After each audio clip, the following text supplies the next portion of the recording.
दोस्तों, कैसी एक छोटी सी प्रॉब्लम एक मल्टी बिलियन डॉलर आइडिया को जन्म दे देती है। कैसे वह छोटी सी समस्या हजारों लोगों को काम दे देती है और एक बहुत बड़ा बिजनेस एम्पायर खड़ा कर देती है। आज हम ऐसी ही एक प्रॉब्लम और उससे पनपे बिजनेस एम्पायर की चर्चा करेंगे, तो वीडियो को बिल्कुल भी स्किप मत करना और एंड तक पूरा देखना। हेलो दोस्तों, एक बार फिर से स्वागत है आपका अपने यूट्यूब चैनल बिजनेस चर्चा पर। आज के इस वीडियो में हम चर्चा करने वाले हैं भारत के सबसे बड़े फूड टेक स्टार्टअप जोमेटो की। दोस्तों, आजकल हमें जब भी घर बैठे बाहर से कुछ मंगाकर खाना होता है तो हम उसे जोमेटो से ऑर्डर कर देते हैं। पर आपने कभी सोचा कि आखिर जोमेटो कैसे शुरू हुआ, जोमेटो की जर्नी क्या रही, जोमेटो पैसे कैसे कमाता है, जोमेटो इतनी बड़ी कंपनी कैसे बना? तो आइए जानते हैं जोमेटो के बारे में। जोमेटो की शुरुआत साल 2008 में दो IITians दीपेंद्र गोयल और पंकज चड्ढा ने दिल्ली से करी। पहले इसका नाम फूडीबे था। इसकी शुरुआत की कहानी बड़ी दिलचस्प है। दीपेंद्र और पंकज दोनों बेन एंड कंपनी में साथ काम करते थे। एक दिन लंच में दीपेंद्र को बहुत तेज भूख लग रही थी, तो वह कंपनी की कैंटीन में गए तो वहाँ मेन्यू कार्ड देखने के लिए लोगों की भीड़ लगी हुई थी। तभी दीपेंद्र को मेन्यू कार्ड सबके मोबाइल में पहुँचाने का आइडिया आया और फिर शुरुआत हुई फूडीबे की। शुरुआत में दीपेंद्र ने अपनी वाइफ के साथ दिल्ली के सभी रेस्टोरेंट्स में जाकर उनका मेन्यू कार्ड अपनी साइट पर अपलोड किया, पर वह जितनी मेहनत कर रहे थे उन्हें उतना अच्छा रिस्पॉन्स नहीं मिल रहा था। फिर एक दिन दीपेंद्र की मुलाकात हुई उसी कंपनी में काम करने वाले IIT दिल्ली से पास आउट पंकज चड्ढा से। एक दिन पंकज ने कोई ट्रिक चलाई और एक ही घंटे में फूडीबे के विजिटर्स 3 गुना हो गए। दीपेंद्र को लगा कि अगर पंकज उनके साथ आ जाए तो मज़ा आ जाएगा। 10 जुलाई 2008 को दीपेंद्र ने पंकज को फूडीबे का को फाउंडर बनने का ऑफर दिया और वो मान भी गए। 2008 में इंडिया में फूड वेबसाइट्स की जैसे बाढ़ आ गई, कंपटीशन बहुत बढ़ गया। फूडीबे को कंपटीशन की वजह से न्यूज़ कवरेज मिलने लगा, जिससे इन्हें बहुत फ़ायदा हुआ। फूडीबे प्लेटफॉर्म पर सारे रेस्टोरेंट्स अपना मेन्यू अपलोड करने लगे। 2008 के आखिर तक फूडीबे के प्लेटफॉर्म पर सिर्फ दिल्ली NCR के 1400 से ज़्यादा रेस्टोरेंट्स रजिस्टर हो चुके थे। 2009 में फूडीबे को दिल्ली से बाहर मुंबई और कोलकाता में भी स्टार्ट कर दिया गया। फूडीबे को ग्रो करने के लिए नवंबर 2009 में दोनों ने अपनी जॉब छोड़ दी। फूडीबे को और बड़ा बनाने के लिए फंड की ज़रूरत थी, तो दोनों ने $1 मिलियन का फंड जुटाने का डिसाइड किया। मई 2010 की बात है। दीपेंद्र के पास संजीव नाम से एक मेल आया।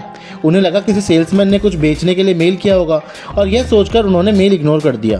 कुछ दिनों बाद उन्होंने जब मेल को खोला तो मालूम पड़ा कि वह मेल इन्फोएज के फाउंडर संजीव बिखचंदानी का था। इन्फोएज उस समय इंडिया की सबसे बड़ी इंटरनेट कंपनीज में से एक थी और मज़े की बात यह थी कि संजीव खुद फूडीबे के बड़े रेगुलर यूज़र थे और उनके बिजनेस से इम्प्रेस होकर उन्होंने इन्वेस्ट करने का सोचा था। दीपेंद्र को जैसे ही मालूम पड़ा, उन्होंने झटपट संजीव के साथ मीटिंग करके डील फाइनल कर ली। नवंबर 2010 में संजीव से फूडीबे को $1 मिलियन के इन्वेस्टमेंट के साथ पहली फंडिंग मिली। संजीव ने कंपनी इन्फोएज के जरिए 2 अलग अलग राउंड में $3.3 मिलियन का निवेश किया। अगले राउंड में सिक्वेयर के साथ मिलकर और $35 मिलियन का निवेश ले आई। फूडीबे का नाम एक बहुत बड़ी ई-कॉमर्स कंपनी ईबे से मेल खाता था, इसलिए संजीव के कहने पर 2010 में फूडीबे का नाम बदलकर जोमेटो कर दिया गया। नाम बदलते ही जोमेटो का बिजनेस बढ़ाने की प्लानिंग शुरू हुई। जोमेटो ने 2012-2013 में Turkey, Brazil, New Zealand, UAE, Philippines, Qatar, Sri Lanka जैसे देशों में अपने बिजनेस शुरू किया। 2014 में मेन्यूमेनिया को खरीदकर अपना पहला एक्विजिशन किया। उसके बाद न्यूजीलैंड, इटली, पोलैंड में भी कई कंपनीज का एक्विजिशन किया। अभी तक कंपनी सिर्फ रेस्टोरेंट सर्च इंजन की तरह काम करती थी। 2015 में उसने ऑनलाइन डिलीवरी सर्विस की शुरुआत करी। 2019 तक जोमेटो की पहुंच 24 देशों में बन चुकी थी। इधर इन्फोएज और सिक्वेयर से फंडिंग मिलने के बाद कंपनी में VY कैपिटल, टेमासेक जैसे इन्वेस्टर्स ने भी निवेश किया। 2008 से लेकर 2017 तक कंपनी ने कई बड़े बड़े निवेशकों से कुल $223.8 मिलियन जुटाए थे। इसके बाद साल 2018 में कंपनी को फरवरी में एंड फाइनेंशियल से $150 मिलियन मिले।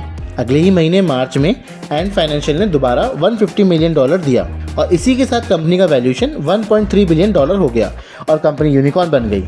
जोमेटो ने 12 साल के बिजनेस में 15 देसी और विदेशी कंपनियों को खरीदा। इनमें Uber eat, grocery venture Blinkit, drone startup tech eagle, Fitso, nextable जैसे नाम शामिल हैं।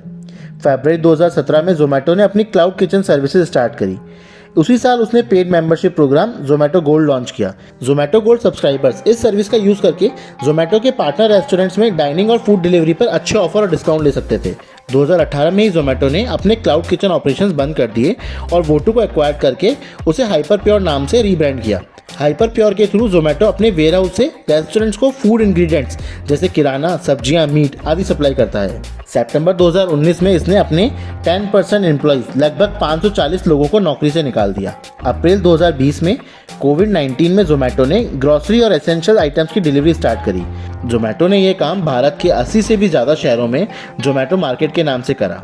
पर जोमेटो के अकॉर्डिंग ग्रोसरी डिलीवरी बिजनेस ज़्यादा स्केलेबल नहीं है, इसलिए जून 2020 में उसने जोमेटो मार्केट के ऑपरेशंस बंद कर दिए। मई 2020 में जोमेटो ने वेस्ट बंगाल, झारखंड और उड़ीसा में वहां की गवर्नमेंट से परमिशन लेकर शराब की डिलीवरी करना शुरू किया, पर अप्रैल 2021 में इस काम में स्केलेबिलिटी ना होने की वजह से इसे भी बंद कर दिया। मई 2020 में भी कोविड-19 पैंडेमिक की वजह से जोमेटो ने 520 एम्प्लॉयज़ को निकाल दिया। जोमेटो अभी कमीशन बेस्ड बिजनेस मॉडल पर काम करती है, यानी कि आप जोमेटो पर जिस भी रेस्टोरेंट से खाना मंगाते हैं उस रेस्टोरेंट को कुछ परसेंटेज कमीशन के नाम पर जोमेटो को देना होता है। हाल के दिनों में जोमेटो के रेवेन्यू का मेन मोड तो एड स्पेस हो गया है, लेकिन कमीशन को लेकर लड़ाई बनी हुई है। डिलीवरी बॉयज़ की शॉर्टेज, बड़े बड़े ब्रांड्स का जोमेटो से अलग होकर खुद अपना प्लेटफॉर्म बनाने की खबरें, गलत कारोबारी आदतों का आरोप, CCI की जांच, NRAI के आरोप जैसी चीज़ों से कंपनी जूझ रही है। जुलाई 2021 में दीपेंद्र कंपनी को पब्लिक ले गए, यानी शेयर मार्केट में लिस्ट करा दिया। जोमेटो $8 बिलियन की वैल्यूएशन पर लिस्ट हुई। इसी के साथ जोमेटो शेयर मार्केट में लिस्ट होने वाली पहली यूनिकॉर्न कंपनी बन गई। हालांकि जोमेटो के शेयर इतना अच्छा परफॉर्म नहीं कर पा रहे और डे बाय डे उनकी प्राइस वैल्यू गिरती जा रही है। नवंबर 2021 में जोमेटो ने इंडिया और UAE के अलावा बाकी सभी देशों में अपनी सर्विसेज बंद कर दी। अप्रैल 2022 में जोमेटो ने गुड़गांव में 10 मिनट में फूड डिलीवरी का पायलट प्रोजेक्ट जोमेटो इंस्टेंट शुरू किया। नवंबर 2022 में जोमेटो ने पार्टनर रेस्टोरेंट्स पर पेमेंट करने के लिए जोमेटो पे फीचर लॉन्च किया। इससे पे करने पर यूजर्स को एडिशनल ऑफर्स और डिस्काउंट मिलते हैं। इस तरह इतने डिस्काउंट्स और ऑफर्स देने की वजह से और अपने मार्केटिंग एक्सपेंडिचर की वजह से जोमेटो काफ़ी लॉस में चल रही है, पर उनके फाउंडर्स के अकॉर्डिंग जोमेटो जल्द प्रॉफिटेबल हो जाएगी। अब यह तो वक्त ही बताएगा कि जोमेटो कब तक प्रॉफिटेबल होती है। आपको क्या लगता है, जोमेटो कब तक प्रॉफिटेबल होगी? हमें कमेंट करके ज़रूर बताएं। और वीडियो पसंद आई हो तो इसे लाइक करें और शेयर करें। और अभी तक भी आपने हमारे चैनल को सब्सक्राइब नहीं किया है तो अभी चैनल को सब्सक्राइब करें। तो फिर जल्द मिलते हैं एक नई इंटरेस्टिंग मोटिवेटिंग स्टोरी के साथ। अपना और अपने प्रियजनों का ध्यान रखें। जय हिंद, जय भारत।